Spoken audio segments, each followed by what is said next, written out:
कहानी शुरू होती है मुंबई की चकाचौंध भरी दुनिया में, जहां 22 साल की सौम्या रहती थी। सौम्या एक फैशन ब्लॉगर थी जो कि सोशल मीडिया पर ट्रेंडिंग चीजों के बारे में पोस्ट किया करती थी। उसका बॉयफ्रेंड प्रशांत एक सॉफ्टवेयर इंजीनियर था जो कि सौम्या की हर जिद को पूरी करने की कोशिश किया करता था। उनका रिश्ता 2 साल पुराना था और वो दोनों एक दूसरे के साथ बहुत खुश थे। वो अक्सर शाम को मॉल और कैफे में घूमा करते थे। एक दिन सौम्या को इंस्टाग्राम स्क्रॉल करते समय लबुबू डॉल के बारे में पता चला। उसके खरगोश जैसे कान, उसके गोल्डन फर और उसकी चमकती हुई नीली आंखें बहुत ज्यादा सुंदर लग रही थी। सौम्या को वो डॉल बहुत ज्यादा लुभावना लगा। उसने कहा, OMG प्रशांत, मुझे ये लबुबू डॉल चाहिए। सौम्या ने फोन पर चहकते हुए कहा। प्रशांत ने हंसते हुए बोला, अरे बेबी, ये तो बच्चों का खिलौना है और तू इतनी बड़ी हो गई है। सौम्या ने जिद ठान ली। उसने कहा, नहीं, ये लबुबू डॉल है। ये डॉल ट्रेंडिंग है और सबके पास है। अगर तू मुझे प्यार करता है तो ये डॉल मुझे ला कर दे, प्लीज प्लीज प्लीज। प्रशांत ने पहले मना किया, लेकिन सौम्या की रोज की जिद से तंग आकर आखिरकार वो मान गया।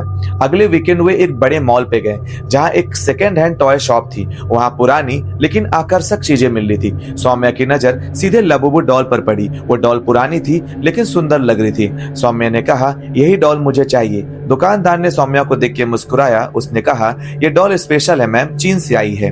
ये डॉल सस्ती है क्योंकि पुरानी हो गई है। प्रशांत ने पैसे दिए और वो डॉल खरीद ली। सौम्या खुशी से झूम उठी। घर लौटकर सौम्या ने उसे अपने बेडरूम के शेल्फ पर रखा और इंस्टाग्राम पर एक फोटो पोस्ट की। My new baby Labubu, thanks to my love Prashant, #Labubu love, #trending toy. पहली रात सब ठीक था। सौम्या ने लबुबू डॉल को अपने बेडरूम के शेल्फ में रखी और सो गई।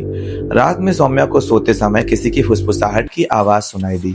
सौम्या ने अपनी आंखें खोली तो उसने देखा लबुबू डॉल की नीली आंखें चमक रही थी। ऐसा लग रहा था जैसे वो डॉल सौम्या को घूर रही हो। सौम्या थोड़ा डर गई, लेकिन सौम्या को लगा शायद नींद की वजह से मुझे भ्रम हो रहा हो। सौम्या दोबारा सो गई। अगले सुबह प्रशांत सौम्या के घर आया। वो दोनों नेटफ्लिक्स में मूवी देख रहे थे। तभी अचानक टीवी बंद हो गई। प्रशांत ने कहा, शायद पावर कट हुआ होगा, लेकिन सौम्या ने कहा, पावर कट हुआ होता तो लाइट भी तो बंद होती, लाइट तो चालू है। प्रशांत ने बोला, हाँ सौम्या, ऐसा कैसे हो सकता है?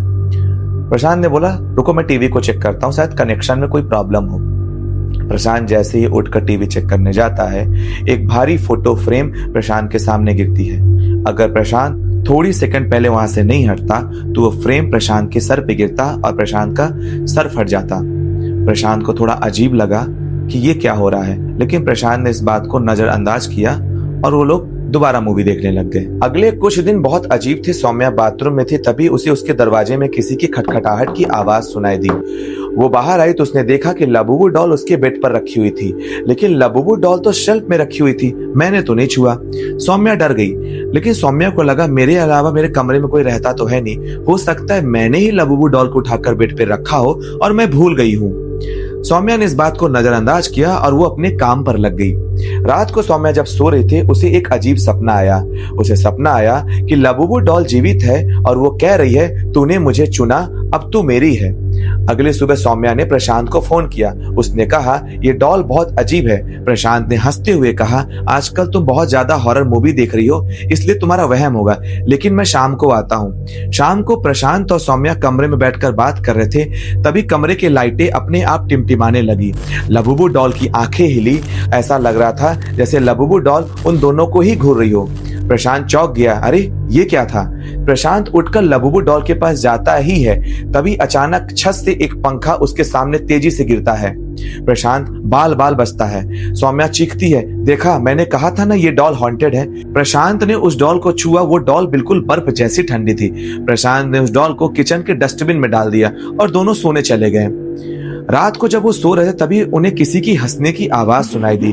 उन्होंने देखा कि लबुबू डॉल उनके बेड पर थी। प्रशांत गुस्से में उठा और उस लबुबू डॉल को बालकनी से घर से बाहर फेंक दिया।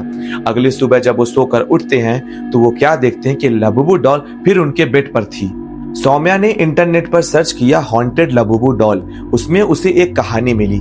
चीन के एक टॉय फैक्ट्री में एक औरत के रहस्यमय ढंग से मौत हो गई थी। फैक्ट्री के लोग कहते थे कि वो औरत काला जादू किया करती थी। उसने अपनी बेटी की आत्मा को लबुबू डॉल में कैद किया था। जो भी इस डॉल को रखता उसकी जिंदगी बर्बाद हो जाती। सौम्या ने प्रशांत को बताया। वो दोनों दुकान गए, लेकिन दुकानदार गायब था। पड़ोसी ने कहा, वो डॉल वो डॉल एक श्रापित घर से आई थी। एक लड़की ने लबुबू डॉल से ऑब्सेस्ड होकर सुसाइड किया। उसकी रूह उसमें है। सौम्या और प्रशांत के रोंगटे खड़े हो गए। घर लौटकर उन्होंने डॉल को जलाने की कोशिश की। उन्होंने जैसे ही माचिस जलाई, कमरे के अंदर एक ठंडी हवा का झोंका आया और आग बुझ गई। कमरा काले धुएं से भर गया और एक भयानक आवाज गूंजी, तूने मुझे मांगा, अब मैं तुझे नहीं छोड़ूंगी। सौम्या बेहोश हो गई। प्रशांत सौम्या को हॉस्पिटल लेकर जाता है। डॉक्टर बोले स्ट्रेस है, लेकिन रात को हॉस्पिटल में सौम्या के बेड पर लबुबू डॉल थी। प्रशांत चीखा। अगले दिन उन्होंने एक मशहूर तांत्रिक को बुलाया। तांत्रिक ने गुड़िया को देखते ही बोला, ये कोई नॉर्मल गुड़िया नहीं है, इसके अंदर एक क्रूर आत्मा है जिसे नष्ट करना होगा। तांत्रिक ने पूजा शुरू की और कमरा हिलने लग गया। लबुबू डॉल हवा में तैरने लगी और उसमें से चीखी निकली, मुझे छोड़ दो, मैं बदला लूंगी। तांत्रिक ने मंत्र पढ़ना जारी रखा। थोड़ी देर बाद लबुबू डॉल जलकर राख हो गई। तांत्रिक ने राख को एक लोहे के डब्बे में बंद कर समुद्र पर फेंकने को कहा। लेकिन कहानी यही खत्म नहीं हुई। कुछ दिनों बाद सौम्या को अजीब अजीब सपने आने लगे। लबुबू कहती, मैं वापस आऊंगी, तू मेरी है। सौम्या का वजन दिन ब दिन घटने लग गया। सुबह जब वो सोकर उठती, उसके शरीर पर लाल निशान उभर आते। ऐसा लगता जैसे किसी ने नाखूनों से खरोचा हो। सौम्या दिन ब दिन कमजोर होती जा रही थी। उसकी आंखों के नीचे काले घेरे पड़ गए थे। प्रशांत ने डॉक्टर को दिखाया, लेकिन कोई कारण नहीं मिला। एक रात प्रशांत सौम्या के घर गया। अंधेरे में उसने देखा कि एक नई लाबुबू शेल्फ पर थी, लेकिन इस बार उसकी आंख खून के जैसे लाल थी। तभी कमरे की खिड़कियां अपने आप खुल गई और ठंडी हवा के साथ एक भयानक हंसी गूंजी। कमरे का दरवाजा अपने आप बंद हो गया और लाबुबू हवा में तैरने लग गई। उसकी डरावनी मुस्कान और उसके नुकीले दांत ऐसे लग रहे थे जैसे किसी शैतान के हो। तूने मुझे जिद से मांगा, अब तू मेरी है। उसकी आवाज पूरे कमरे में गूंजी। प्रशांत और सौम्या ने भागने की कोशिश की, लेकिन उनके पैर जमीन पे जम गए। लाबुबू उनके करीब आई, लेकिन उसके आंख से काला खून टपक रहा था। उसने कहा, तुम मेरी हो। सौम्या का शरीर कांपने लग गया। सौम्या के गले में लाल निशान उभर आए, लेकिन अचानक सौम्या का ताबीज चमका। उसने उसे लाबुबू की तरफ फेंका, लेकिन लाबुबू ने उसे हवा में पकड़ लिया और चीखते हुए सौम्या पे झपटी। कमरा काले धुएं से भर गया और सौम्या की चीखें गूंजी। प्रशांत ने सौम्या को पकड़ा, लेकिन उसका शरीर ठंडा पड़ गया। लाबुबू की हंसी अब और तेज हो गई। कमरे के अंदर आग की लपटें उठी। प्रशांत ने सौम्या को खींचकर खिड़की से कूदने की कोशिश की, लेकिन सौम्या की आंखें अब सफेद हो गई थी। उसने प्रशांत को धक्का दिया और कहा, मैं अब उसकी हूँ। लाबुबू सौम्या के अंदर समा गई और उसकी हंसी लाबुबू की जैसी ही डरावनी हो गई। कमरा जलने लग गया और प्रशांत बाहर से चीखता रहा।